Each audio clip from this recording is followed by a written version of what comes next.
They say the strangest legends are born not from invention but from whispers no one dares to write down. Tonight, we open one of those whispers, one that once shook small rural communities, confounded priests and scientists, and left behind a tale so disturbing that generations afterward refused to repeat it aloud. It was the story of 24 little girls who entered an orphanage and, inexplicably, never seemed to grow older. Their hair remained the same shade, their faces unchanged, their limbs thin and childish even as decades slipped by. If you love dark, forgotten history, consider subscribing, because stories like this are not easy to come by. They are the kind you must search in crumbling newspapers, in diaries left in the dust of forgotten attics. Tell me in the comments where you are watching from, and what time of night or morning it is right now. Perhaps you are already feeling the same unease that past witnesses described when they first stumbled on this tale. The first rumors emerged in the mid-19th century, when a group of farm workers in the American countryside noticed strange children staring from the windows of a stone building tucked away in the hills. To the locals, it looked like a convent or a boarding school, but few ever saw anyone come or go. What unsettled them was not the building itself, but the girls whose faces seemed eerily familiar year after year. When the workers passed by the following season, the same girls were still at the windows, wearing the same blank expressions, the same pinafores, their dark eyes unblinking. At first, villagers dismissed it as a trick of memory. Perhaps they had confused one child with another. But as seasons turned into years, and the community noticed no signs of growing adolescence, a quiet terror began to grow. What kind of place kept its children forever young? And why did the woman who ran the orphanage never allow outsiders through its doors, according to one old newspaper clipping? The orphanage was said to be under the care of a severe nun whose name appeared only once in records Mother Eveline. Little was written of her past, though rumors tied her to European convents that had closed under scandal. She had purchased the land quietly, with money no one could trace, and built the institution herself, brick by brick, with hired hands who claimed afterward that she made them work only at night.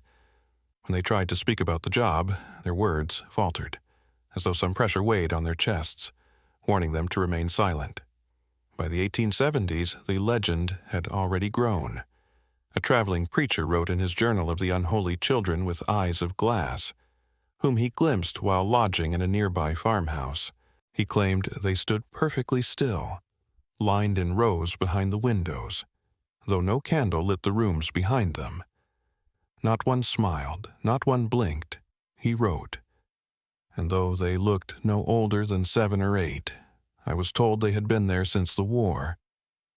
What terrified witnesses most was not only the unnatural stillness but the passage of time itself.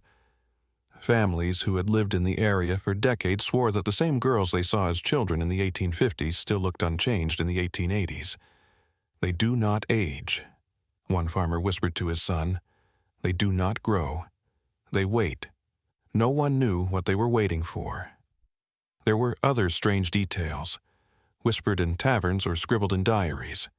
The sisters, if they could be called that, were always seen in even numbers, never alone. If you counted 24 at one window, you would never see 23 the next time. Their presence was absolute, as if bound by an invisible order. And on stormy nights, people swore that soft singing could be heard drifting from the orphanage. Not hymns of comfort, but minor, chilling harmonies that raised gooseflesh on the arms of anyone who dared linger outside. Science had no place here, at least not yet. At this stage, it was only rumor and dread, an urban legend before the term existed.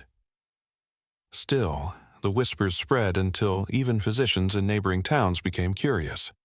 Could it be malnutrition, a defect of growth? Yet none dared to press too hard, for Mother Eveline was known for her cold stare, and for the way she clutched her rosary so tight that her knuckles blanched white. Those who asked questions were told to mind their own business, to leave the children in peace. But peace was far from the word people used. To some, the girls were angels. To others, demons in disguise. One diary entry from a local midwife posed the question plainly. If they do not grow, then are they alive, or are they dolls that someone commands? And that question lingers even now. Were these girls victims of some forgotten illness, captives of a ritual none dared name, or something far darker than either possibility? The answers would not come quickly, for this story unfolds like the peeling of old wallpaper layer by layer, each more disturbing than the last. What would you have done had you been a villager there, watching from the fields as the same faces stared at you for 20 years? Would you have knocked on the orphanage door, or would you, like most, have crossed yourself and hurried home before night fell? One thing is certain, the whispers had begun. And whispers, once they take root, have a way of growing louder. The orphanage stood like a fortress of silence. Locals described it as a squat, gray building of stone and timber, constructed on a ridge where fog often clung to the earth like a living thing. Its windows were narrow, its roof pitched steeply as though designed to resist not just rain and snow, but prying eyes. Travelers rarely found it by accident. The dirt road that led there twisted through forest and field, until it seemed to vanish into nothingness. Only those who knew its path or were drawn by some darker pull ever reached its gates. Mother Eveline, the woman who ran it, was as much a mystery as the girls within. Records of her origins remain blurred, contradictory, or erased. Some claimed she had come from France, others from Bavaria. She spoke with an accent no one could place, sharp and deliberate, as if every word was chosen with unnatural care. Her presence unsettled people tall and thin, always in heavy black garments no matter the heat of summer, and eyes so pale they looked nearly colorless. To the surrounding villages, Eveline offered no warmth, no invitations to visit, no sermons or open masses. Her orphanage did not ask for donations, did not plead for assistance. It stood entirely apart, self-sufficient, sealed away. This secrecy alone might not have been remarkable. Many convents in Europe lived in similar isolation, but in the young United States, where community was lifeblood, such detachment was unnatural. Suspicion grew with every passing season, but suspicion was met with fear. Farmers who lived nearest the orphanage claimed Eveline walked to the fields at night, carrying a lantern that gave off little light. She never spoke to them, never acknowledged their presence. On more than one occasion, she was seen alone by the fence line, lips moving silently as if in prayer or incantation. Her rosary beads glinted in the moonlight. But those who watched swore the rhythm of her words did not sound like any prayer they had ever known. And then there were the bells. Each dawn and dusk, the orphanage bells tolled not the sweet, bright ringing of a church calling its flock, but deep, sonorous chimes that rolled across the hills like distant thunder. Some villagers timed their meals and work to the sound, even as they shuddered at it. Children covered their ears. Livestock, strangely, sometimes grew restless when the bells rang, stamping hooves or pulling at their ropes. Inside those stone walls, what life did the sisters live outsiders never entered to see? The stories that filtered through came only from fleeting glimpses. One peddler delivering goods claimed he saw rows of small wooden desks in a dim hall, each with a girl sitting perfectly upright, hands folded, eyes forward. He thought them well behaved until he noticed none of them moved, not even to blink, until Mother Eveline struck a small brass bell. Then, in unison, they lowered their heads as though commanded by a single will. The peddler never returned, and his account was repeated only once, in a drunken haze, before he begged that it be forgotten. The building itself carried an aura of dread.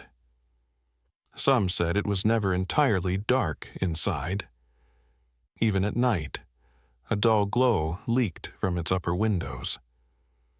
Others whispered the opposite, that no matter how bright the sun outside, the orphanage remained shadowed, its corridors unlit, as though light itself refused to enter.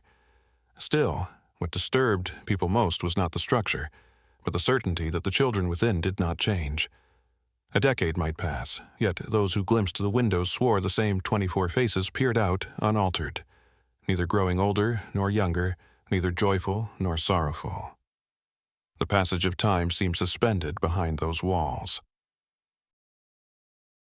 Was Eveline protecting them, or was she binding them in some unnatural stasis? When a traveling bishop inquired about the orphanage during a visitation to the region, the local parish priest could offer little. "It is a house of God," the priest murmured, though he avoided eye contact, but his hesitation betrayed him. If the orphanage was truly a place of sanctity, why were its children never presented at church? Why were they never baptized in the open, confirmed, or even allowed to play among the village children? No communion records exist for them, no burial plots either. It was as if the sisters had no place in the life or death of the community. And still, life went on around them. Farmers planted crops, merchants sold goods. Families raised their children. Yet the orphanage loomed above it all, a reminder of something unnatural that no one dared confront. To speak of it was to invite unease into your own home. Better to ignore, better to pretend the bells were simply bells and not signals of something darker. But ignoring the orphanage did not erase it. Storms came, wars passed, generations changed, and still the orphanage remained, unchanged as its children. To some, it became almost a fixture, like a haunted hill or a cursed oak. To others, it was a festering wound in the land, a place no one should approach after sundown. Even now, scholars who dig into county records find gaps surrounding that property, missing deeds, incomplete census counts, erased maps. The isolation was not just geographical, it was as though history itself had conspired to conceal the place. But legends, no matter how carefully suppressed, leave traces. And in those traces, the orphanage breathes again. If you walked there today, would you feel the same chill the villagers described? Would you see faces in the windows, pale and unchanging, watching from behind cracked glass, and more importantly, would they still number exactly 24? The stories of how the 24 girls arrived at the orphanage were never told in one place. Instead, they drifted through scattered memories, yellowing newspaper fragments, and letters scribbled in the margins of family Bibles. When pieced together, a disturbing pattern emerges. None of the girls seem to come from anywhere recognizable. They appeared as if summoned, delivered to Mother Eveline, under circumstances that defied explanation. Some were found abandoned in the woods, wrapped in blankets that bore no sign of dirt or travel. One farmer swore he discovered 2 infants placed in a wooden crate at the edge of his field, both swaddled in identical white cloth. He told neighbors he brought them to the orphanage in the dead of night, relieved to hand them over. Yet, when pressed later, he could not recall how old they were, whether newborns or toddlers. He said only that their faces were strangely complete, as though sculpted rather than born. Others were left at crossroads or on church steps, but never claimed by grieving families. In some cases, the notes pinned to their clothes contained no names, only symbols, crosses drawn upside down, circles broken in half, or strings of letters that matched no known language. Local ministers declared these marks the work of superstition, but the symbols reappeared again and again. Curiously, whenever such a child was delivered to Eveline's orphanage, she seemed to know in advance, waiting by the door as if she had been warned of their arrival. What unnerved the community most was that no matter the year, no matter the supposed age of the newcomers, they always seemed to settle at the same point of growth, small. Frail bodies no older than 8, with eyes wide and vacant, hair untouched by gray or change. Even children, supposedly taken in as babies, appeared to catch up unnaturally fast, freezing in that uncanny stage of perpetual youth. Eveline referred to them only as my sisters, though none were related by blood. To outsiders, they appeared identical in spirit, 24 copies of stillness and silence. There were whispers that some children had been taken against their parents' will. One mother in a nearby village claimed that a cloaked woman came to her cabin one night, offering food and coin in exchange for her sickly daughter. When she refused, she awoke the next morning to find the child gone, the door unbarred, and no trace of entry. Desperate, she confronted Eveline at the orphanage gates, but the nun denied all knowledge. And yet, through a narrow crack in the shutters, the mother swore she glimpsed her child's face unchanged, unsmiling, pressed against the glass like a doll. How many of these stories were true, it is impossible to know.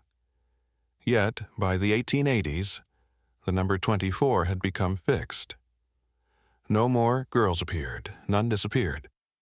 The order was absolute. If one stood at the window, all 24 stood beside her. They never left the grounds, never mingled with outsiders, never grew tall enough to match their supposed ages. They were bound, not only to the orphanage, but seemingly to one another. Travelers who stayed in nearby inns often reported the same chilling encounter late at night. When the fog rolled thick over the hills, they saw a procession of small figures moving in unison through the courtyard. 24 girls, barefoot, white gowns glowing faintly in the moonlight, walking in a perfect circle. The witness would blink, and the circle dissolved into nothing, leaving only the silent building behind. It was around this time that rumors spread of the sisters' strange behaviors inside. According to a carpenter hired briefly for repairs, the girls rarely spoke. When they did, their voices overlapped, as though reciting the same words in eerie unison. He claimed they answered questions before he finished asking them. Their replies flat, identical, and without emotion. Once, when he dropped his hammer, all 24 turned their heads towards the sound simultaneously, eyes fixed, unblinking. He left the job unfinished, refusing to return. The town physician, persuaded to examine one of the girls after a supposed fainting spell, reported something even more disturbing. Her pulse was steady, but so faint he could scarcely measure it. Her skin, cold to the touch, showed no sign of illness.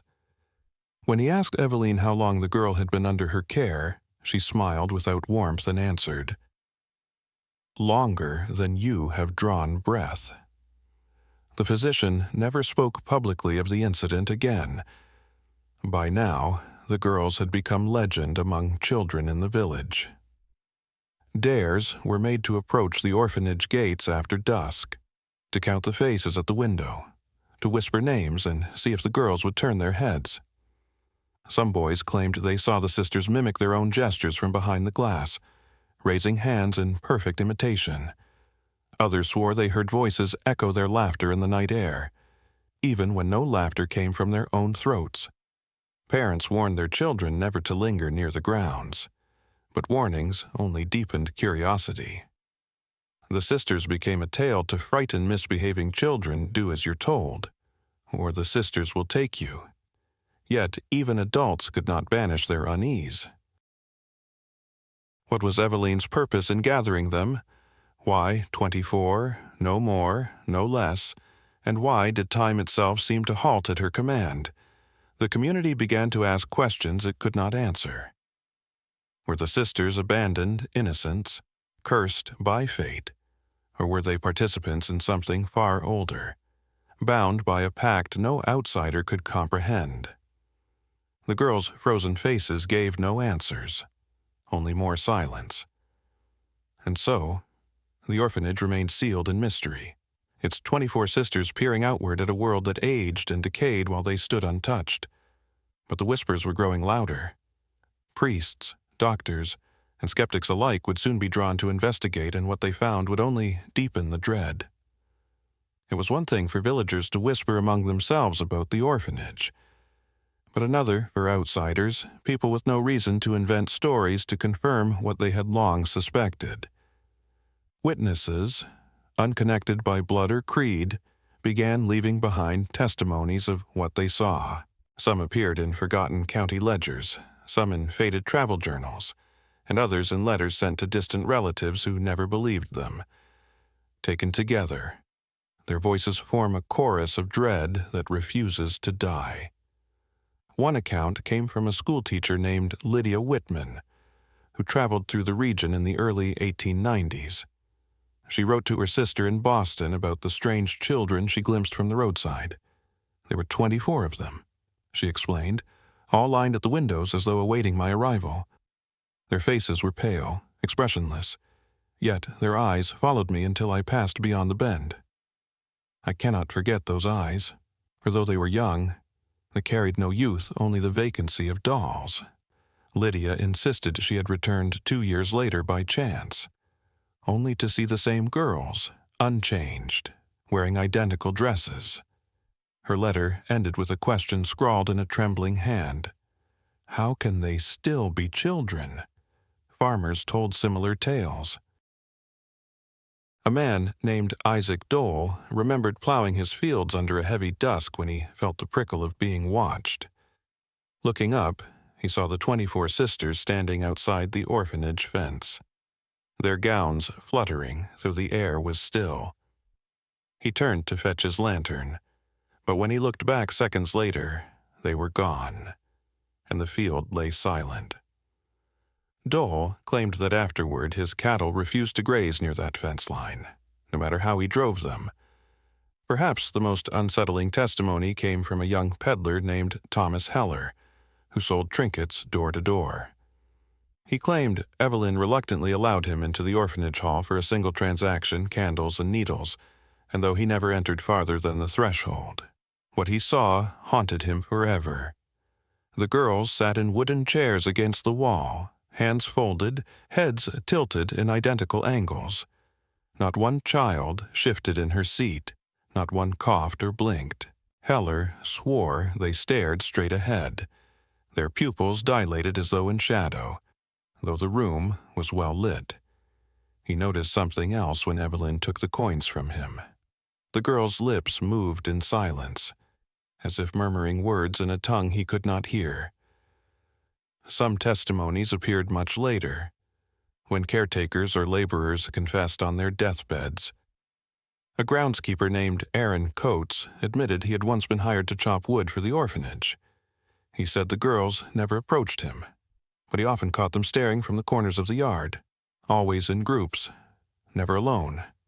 When I counted them, he whispered to his grandson decades later, the number was always 24. Always. I once counted 23 and thought one was missing. But before I could look again, the missing girl was at my side, close enough to touch. I swear I never heard her move. Newspapers occasionally printed such stories, though usually in small columns buried deep within the pages. Editors dismissed them as rural superstition, cautionary tales for children. But not everyone was so quick to mock. In private letters, traveling ministers confessed that the matter troubled them deeply. One wrote, "If these children are indeed without growth, then they are souls without passage. God does not keep flesh from aging. Something else holds them still." It was not only religious men who were disturbed. A traveling photographer claimed he once tried to capture an image of the girls through the glass. He developed the plate in his wagon and was horrified to discover that while the orphanage walls appeared clear, the girls themselves were blurred, their faces smudged into indistinguishable shadows. He destroyed the plate and vowed never to pass through the valley again. What strikes us now is how consistent the reports were. Different eyes, different years, but the same details repeated the number 24. The absence of aging, the synchronized movements, the suffocating silence.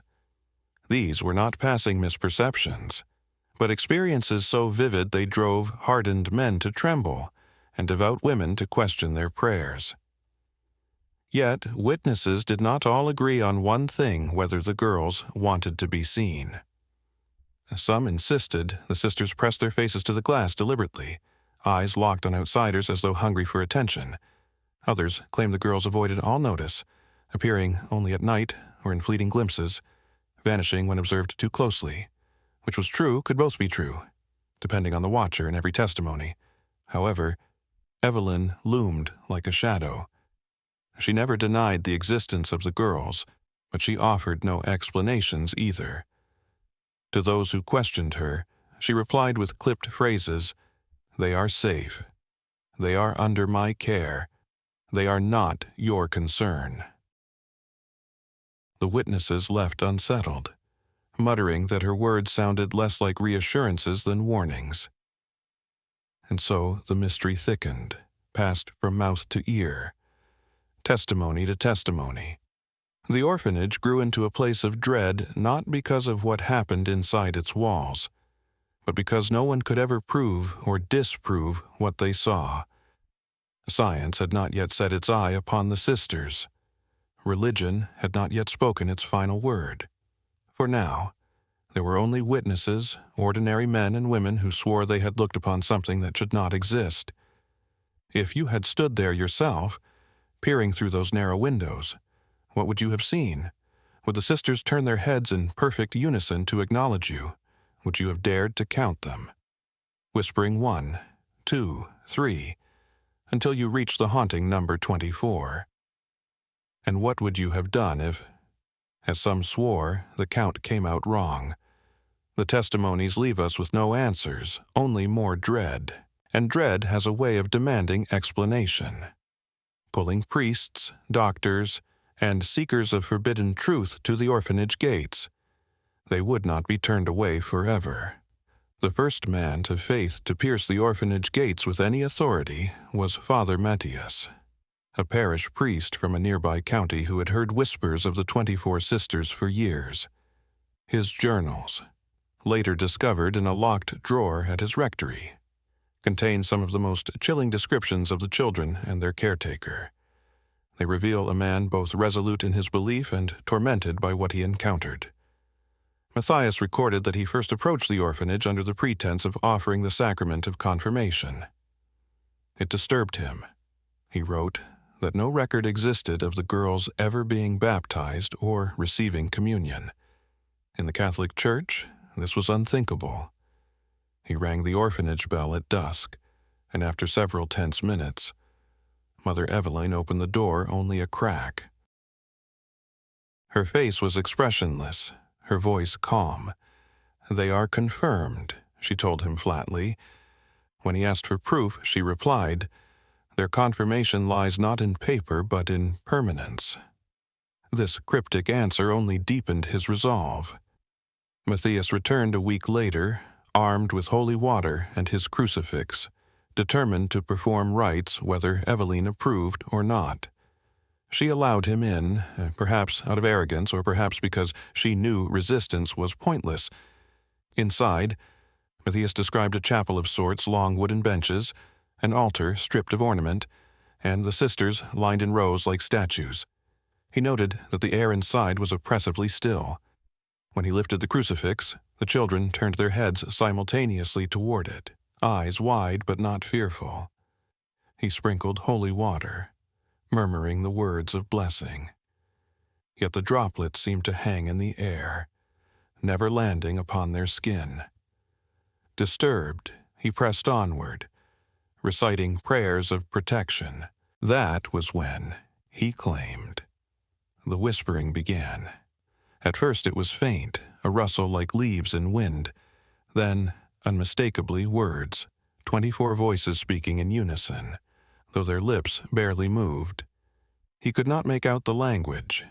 It was neither Latin, Greek, nor any tongue he knew.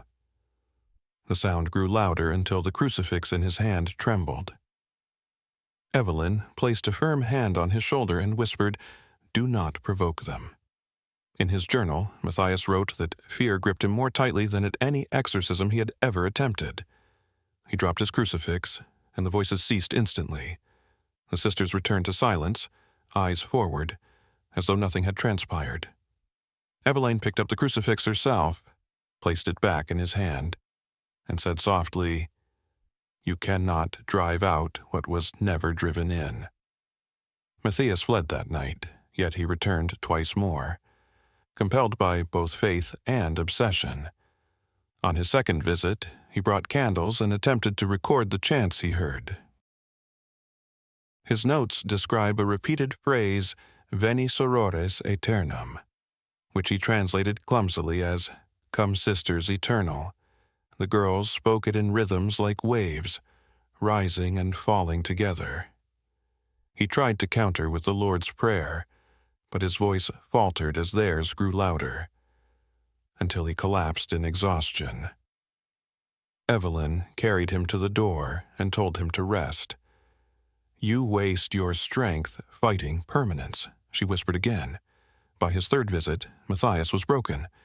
His journal entries became erratic, filled with drawings of circles and strange letters. One page was stained with what looked like blood, marked only by the words, "They do not belong to God, nor to man." Soon after, Matthias vanished.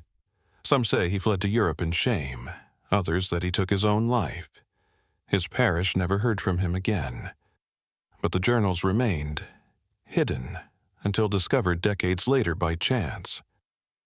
Other priests were warned away by Eveline herself.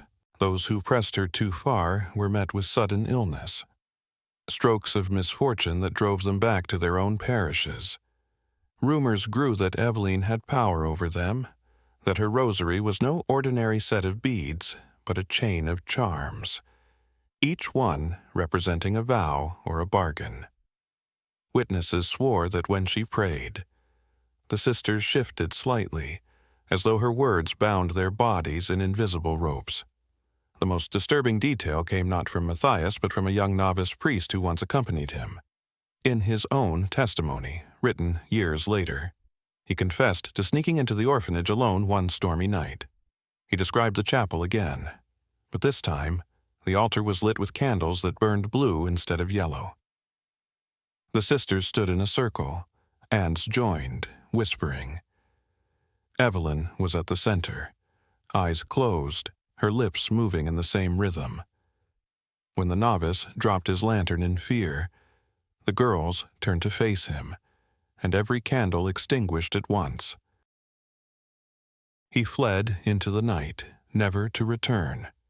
What was Eveline doing with them? Was she protecting them from a curse, or was she the curse itself? The church never gave an official answer.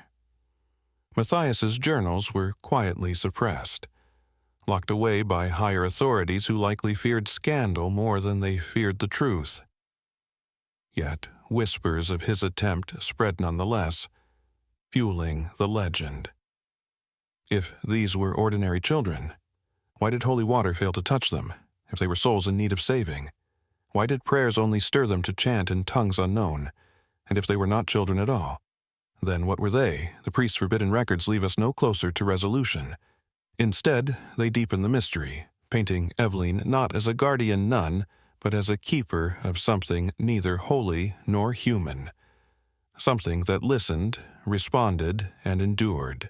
Would you, in Matthias's place, have raised the crucifix again, or would you have fled, leaving the 24 sisters to their eternity of silence? The choice, perhaps, was never his to make. For decades, the church whispered about the orphanage but never acted openly. Yet, science, restless, curious, and arrogant, eventually stepped across the threshold Eveline had kept so fiercely guarded. Physicians and natural philosophers from nearby towns had heard the rumors, and some could not resist the lure of a medical impossibility: 24 children who never aged. To them, it was not a matter of faith or blasphemy, but of discovery. What secret of the human body might be uncovered within those walls? The earliest medical report dates to the 1890s.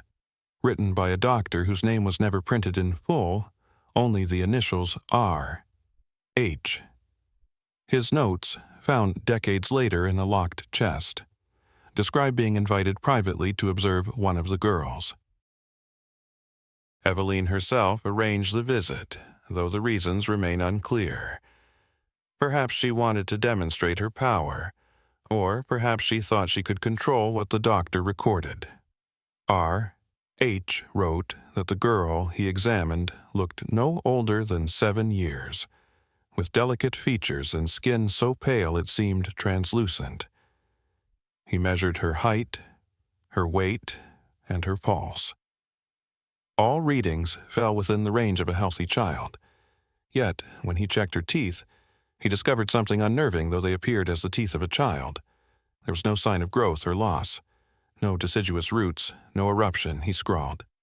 Teeth appear complete and unchanging. Her eyes, too, disturbed him. The pupils dilated unevenly, reacting sluggishly to light. When he tried to test her reflexes, she only stared, her expression vacant.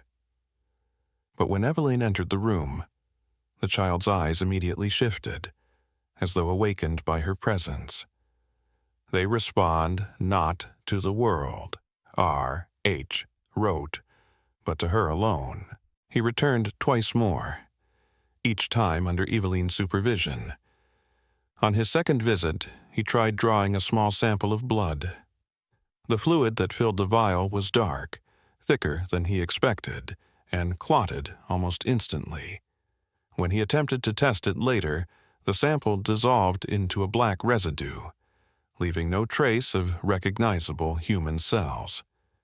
If this is blood, he concluded, it does not belong to the living. R.H. disappeared shortly after his final visit. His colleagues assumed he had left the county for professional reasons, but his family received no letters, no word at all. The chest of notes was discovered only after his abandoned home was reclaimed by the town. The implication was clear: those who studied the sisters too closely were swallowed by the same silence that surrounded them. Other doctors came in secret, though fewer dared to leave written accounts. Some whispered that Eveline summoned them not for study, but for something more sinister. One rumor claimed she demanded blood transfusions, forcing physicians to supply their own veins to keep the sisters balanced. Another tale described a doctor who returned home pale and broken, muttering that he had seen 24 identical heartbeats flickering across a single stethoscope. He was found dead in his bed days later, his chest marked with bruises shaped like small, childlike hands. Still, not all physicians vanished. A German pathologist, Heinrich Kessler, spoke once at a private gathering in New York about the case of the Eternal Sisters.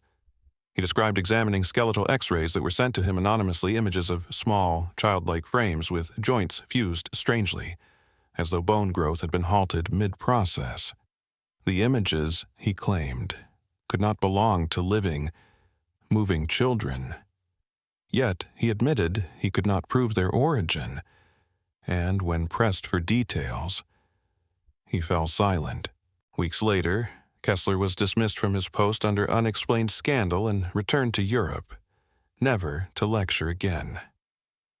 Why did Eveline allow any doctors at all? Was it to mock their helplessness, to reinforce the mystery? Or was she searching for someone, some man of science who could help sustain what she had created if these children required maintenance? Perhaps she could not do it alone. Perhaps each physician was drawn in, tested, and discarded when he failed. The most disturbing rumor surfaced in the 1920s, long after Eveline herself should have been dead. A retired nurse named Clara recalled being approached as a young woman by a woman in black who carried a rosary of strange metal beads. This woman, never naming herself, offered Clara a fortune to join her as a caretaker for children who would never grow. Clara refused, laughing nervously at what she thought a madwoman's tale. But when shown a photograph blurry, dimly lit, yet unmistakable, she froze. The image revealed rows of small girls, all identical in stature, their eyes glowing faintly as though reflecting candlelight. Clara left the meeting shaken and never spoke of it until her final years. when she confessed the story to her family. If the sisters truly remained through decades, what became of them? Did Eveline recruit doctors to preserve them, patching the rift between nature and unnatural stasis, or did she merely lure men of science to witness the impossible? Ensuring their silence through means no one dared admit, one detail emerges again and again in fragments of testimony whenever doctors tried to measure, probe, or dissect the truth of the sisters. The results slipped away. Blood spoiled, photographs blurred, written records vanished. Science could not hold them, and those who tried too hard were erased as cleanly as chalk wiped from a slate. Today, no hospital archives list their names. No universities record their cases. The silence is too complete to be accidental. Either every doctor who entered those halls was silenced by Eveline herself, or something far larger conspired to bury the truth. If science failed, then what chance did faith or folklore have? And if the 24 sisters still walk somewhere in the shadows of history, unchanged, then one question looms over us all. Were they subjects of study?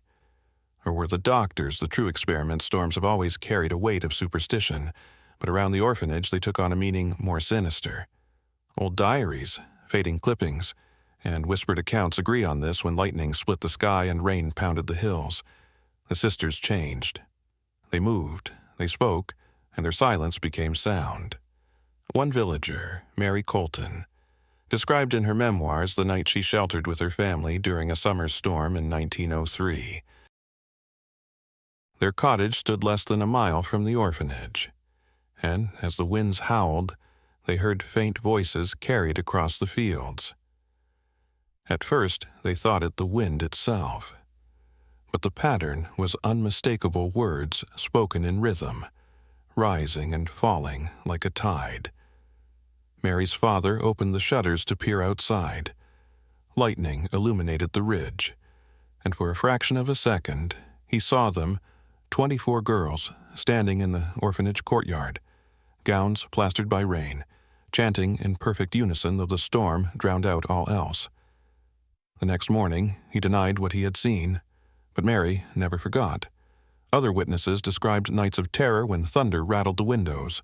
A traveling merchant once claimed he passed by the orphanage in a downpour and saw lights flickering unnaturally blue flames that danced not on candles, but in midair. Within those ghostly lights, he swore he saw shadows moving without bodies, sliding along walls and ceilings, stretching in ways no human form could stretch. The merchant, hardened by years on the road, broke into tears as he told the tale at an inn, repeating only children should not move like that. Children should not sound like that. The sisters' chanting was not always contained within their walls. Farmers plowing by lantern light claimed they heard echoes rolling down from the ridge, phrases repeated 24 times over, sometimes in Latin, sometimes in a language no one could identify. One man recited what he believed he heard ad lucem aeternam, toward eternal light, but others insisted the words were darker, promising allegiance not to heaven but to something older, nameless, waiting. One chilling account came from a mail carrier who took shelter under the orphanage eaves during a sudden storm. He reported that the rain stopped the moment he stepped onto the porch. Inside, he could hear the girls chanting, their voices building into a pitch so high it made his teeth ache. Then silence. When he dared look through the keyhole, he saw nothing but darkness yet in that darkness. 24 pairs of eyes gleamed faintly, staring directly back at him. He fled, abandoning his route, and never again accepted work in that county. Even those who tried to dismiss the stories admitted strange phenomena during storms. Horses refused to approach the ridge, their bodies trembling violently. Dogs howled in unison at the tolling of the orphanage bell. Lightning seemed to strike unnaturally, often near the building, as if drawn to it, illuminating the stone walls in flashes that revealed silhouettes of girls who vanished when the light faded. Perhaps the most disturbing testimonies involve full moons. On such nights, whether storm or clear sky, villagers claimed the sisters could be heard not chanting, but singing. The songs were low, melodic, almost beautiful, yet the beauty carried despair. A witness described the sound as a lullaby for the dead.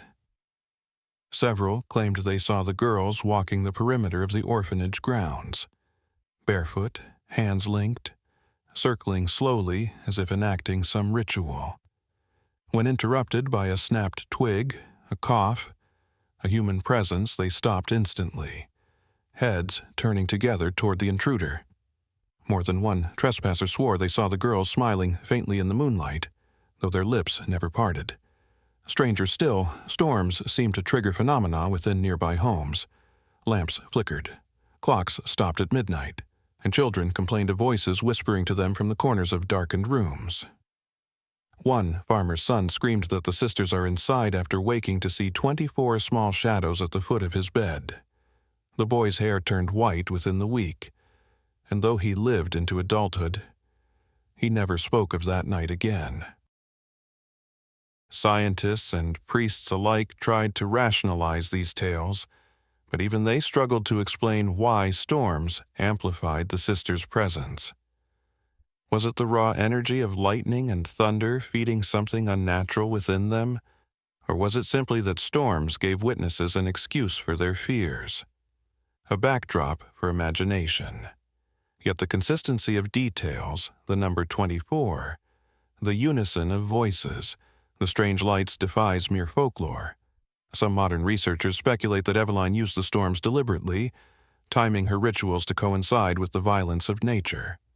Energy, after all, has always played a role in both occult and scientific experiments. Could the orphanage have been more than a home? Could it have been a laboratory of faith, twisted into something darker, where thunder itself was harnessed to keep the sisters bound in perpetual youth? We cannot know for certain. What we have are stories, fragments of terror scrawled by people who had no reason to invent them, people who lived and died with these memories gnawing at them.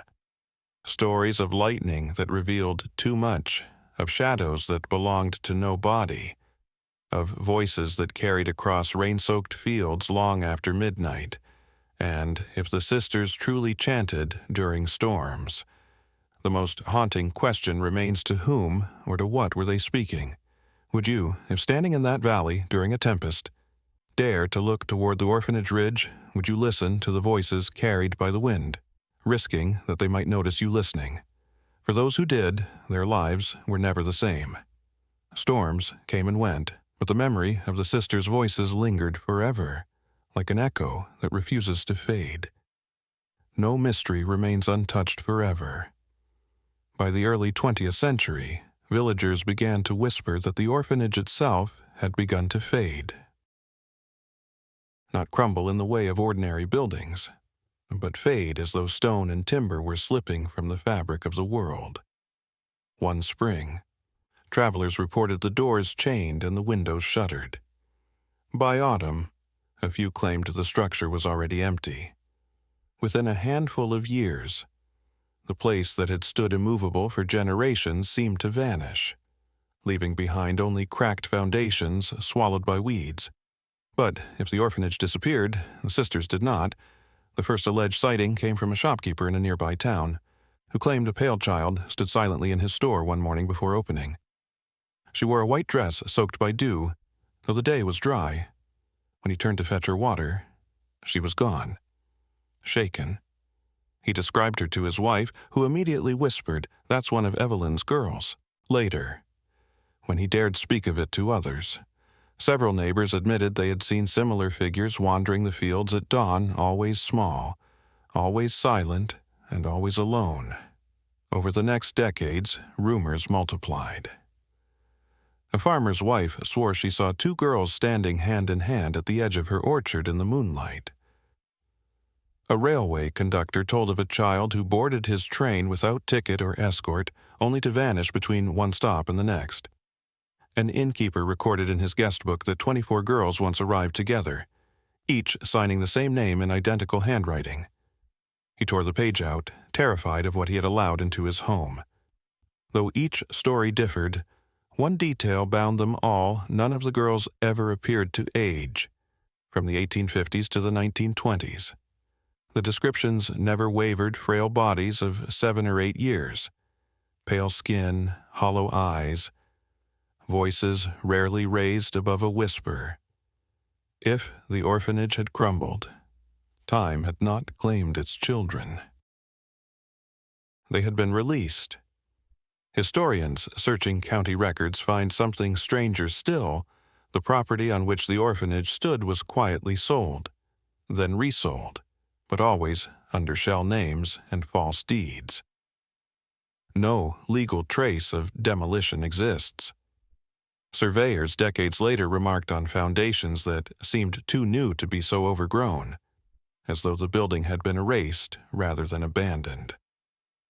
Eveline herself vanished into the silence. No death record, no grave, no obituary. It was as if she had been erased along with the building. Yet, in one parish ledger from 1911, a priest recorded hearing confession from a tall woman with pale eyes who smelled of storm air. She asked for forgiveness, not for her sins, but for what must remain unburied. He pressed her for her name, but she smiled and whispered Eveline. He wrote that she disappeared from the confessional before he could open the door. The sisters' appearances were not always harmless. In one mining town, children vanished from their beds after neighbors reported seeing pale figures drifting between the houses at night. The missing were never found. In a remote farmhouse, a family awoke to find 24 small handprints scorched into the soot of their hearthstone. They fled that very morning, abandoning the home forever. By the 1940s, the orphanage had become a local legend, its physical place lost, but its children still feared. Folklorists collecting tales in the region noticed how often farmers crossed themselves when the subject arose, or lowered their voices as if afraid the sisters might hear. The number 24 carried such weight that when a traveling circus brought 24 child performers into a nearby town, the audience fled halfway through, convinced Eveline's brood had returned. Stranger still are the modern reports. In the 1960s, a motorist claimed he picked up a young girl in a soaked white dress by the roadside. She asked for nothing, but stared out the window as he drove. When he glanced at her in the mirror, he saw not one child, but 24 faces staring back. The car swerved, and when he regained control, the passenger seat was empty. Police records confirm his crash, though no passenger was ever listed. Hikers in the 1980s claimed to stumble upon the ruins of an old stone foundation in the hills. They described carvings still visible on the stone circles, crosses reversed, and rows of symbols repeating 24 times. Some claimed they heard faint voices in the wind, counting slowly in a language they did not understand. And today, some residents insist the sisters still wander. Late-night drivers whisper of children crossing deserted roads, hands linked in a chain that vanishes when headlights strike.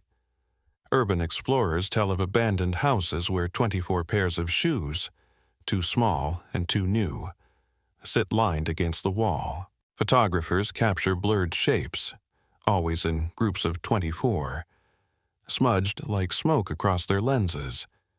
The orphanage itself may be gone, but its children are not bound to brick and timber.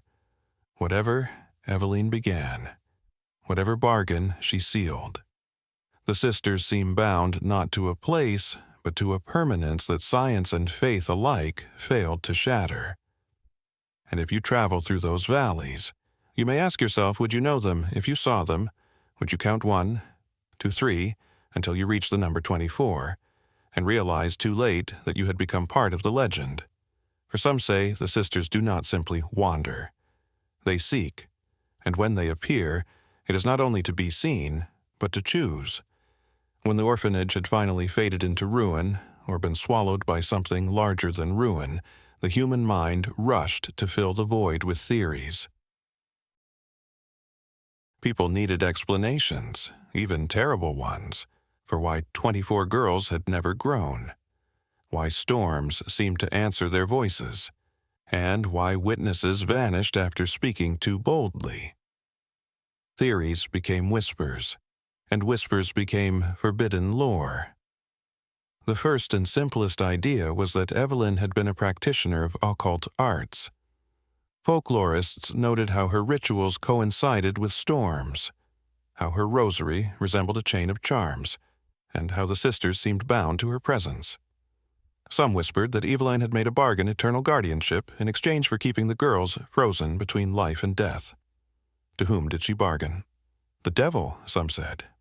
But others argued it was something older, an entity of permanence, a spirit that fed not on worship but on stillness, on the refusal of time itself. Yet skeptics offered darker, earthly theories. They suggested Eveline might have been experimenting with early medical practices, using forbidden methods on orphans abandoned to her care. In this view, the girls were not supernatural, but victims kept in a suspended state by toxins, starvation, or experimental serums. Physicians who vanished after visiting the orphanage might have uncovered truths so grotesque they chose silence, or Eveline herself ensured their silence. But if this were true, how could the same girls be sighted decades apart, unchanged? In towns miles away from the orphanage, could a cruel science explain that? Then there was the theory of imitation that the sisters were not human at all. Some witnesses described them as too still, their movements too synchronized, their voices too hollow. Perhaps they were constructs dolls animated by ritual, or shells inhabited by a single collective spirit. In this theory, there were never 24 individuals, but one presence manifesting 24 times. Their youth was not preserved, it was fabricated, an illusion maintained for as long as Eveline's rituals held power. The most terrifying theory, however, does not place Eveline as master, but as servant. It imagines that she did not create or summon the sisters, but stumbled upon them. That the 24 had always been here, predating towns, predating the church itself. Eveline, in this view, was only their caretaker, the one who accepted the burden of keeping them contained within stone walls. When the orphanage vanished, the burden was released. The world now bore the sisters' presence without any barrier, and sightings across states and decades were simply evidence that the containment had failed. Religious thinkers were divided. Some argued the sisters were angels, frozen in time as a test of human faith. Others saw them as demonic host vessels, their unaging bodies evidence of souls withheld from God. A fringe sect even declared them reincarnations stuck in endless repetition, cursed to relive childhood until the cycle was broken. None of these interpretations satisfied the dread, for each left the same unanswered question: why 24? Why not 23? Or 25? Why always, obsessively? 24. Patterns emerged in the theories. 24 hours in a day. 24 letters in some older alphabets. 24 elders in the Book of Revelation. Perhaps, some suggested, the sisters were bound to the very structure of time itself. They were not merely children, they were markers, anchors, or even prisoners of time, destined to hold its flow in balance. To see them unchanged through the decades was not a miracle, but a warning that time itself could fracture, and that the sisters were both symptom and safeguard. But if they were safeguards, what happened when the orphanage dissolved? Did the sisters scatter to maintain balance elsewhere, or did their release signify something darker, that time's anchor had been cut, leaving them free to walk where they pleased? Unbound by years, folklorists compiling the stories in the 1970s noted a chilling trend. In interviews, witnesses described the girls not only as unchanged but as increasingly present, where once they were confined to glimpses at windows or apparitions in fields.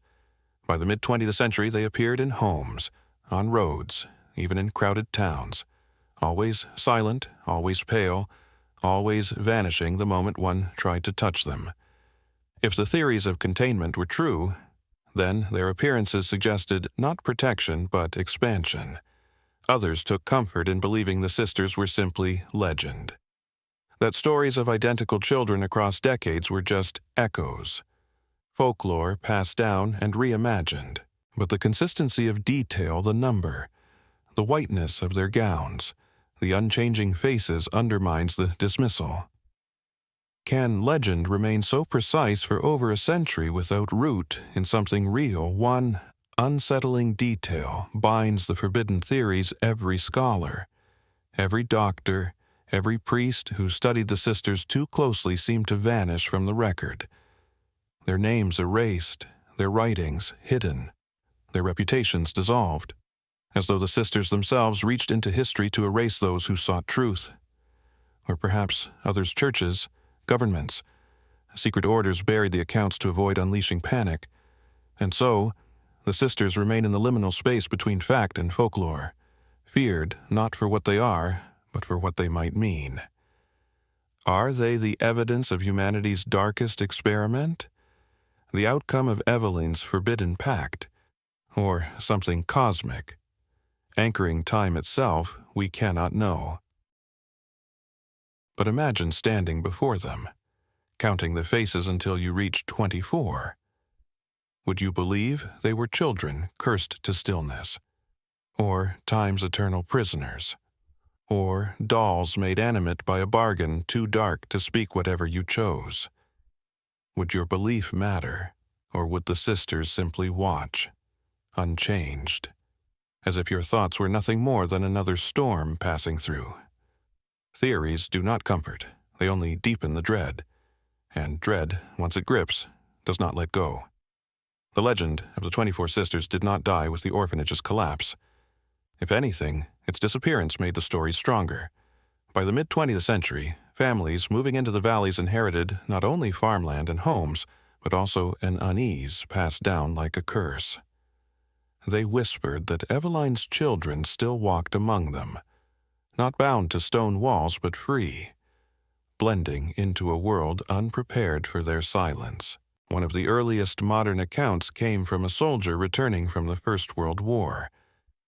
Exhausted and half-dazed, he swore that while passing through a rural station late at night, he saw 24 children sitting perfectly still on a bench, their faces pale and eyes vacant, believing it a dream. He rubbed his eyes, yet they remained. When the train arrived and passengers shuffled on, the children did not move. He boarded quickly, unwilling to look again. Decades later, he confessed that those were the only faces from his youth that haunted him more than the battlefield. In the 1950s, a schoolteacher claimed that while leading her class in a history lesson, she noticed 24 children she did not recognize sitting in the back row. They wore outdated clothes, white and threadbare, and their eyes were fixed not on her but on the crucifix above the blackboard. She blinked, and they were gone. Her students denied ever seeing them. Yet her attendance book that day recorded 24 extra names, scrawled in identical handwriting. The page was torn out, though she kept the memory until her dying breath. By the 1970s, urban legends grew bolder. Hikers reported groups of pale girls standing in circles deep in the woods. Hands joined, faces lifted to the moon.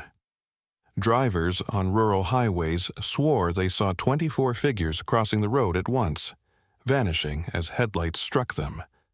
A police officer responding to a missing child case claimed he found 24 small footprints burned into the frost outside the home.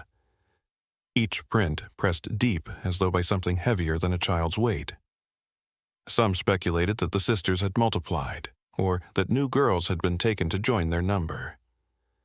Yet the count never wavered, always 24. Never more, never less. If a witness thought to see only 23, a final face would emerge, hidden in the shadows, restoring the balance. The number itself seemed to carry a gravity that bound them as tightly as Eveline's rosary once had. What unsettled people most was not their presence in isolated places, but their intrusion into ordinary life. A man walking home from work in 1986 reported being followed by 24 footsteps echoing his own, though the streets were empty.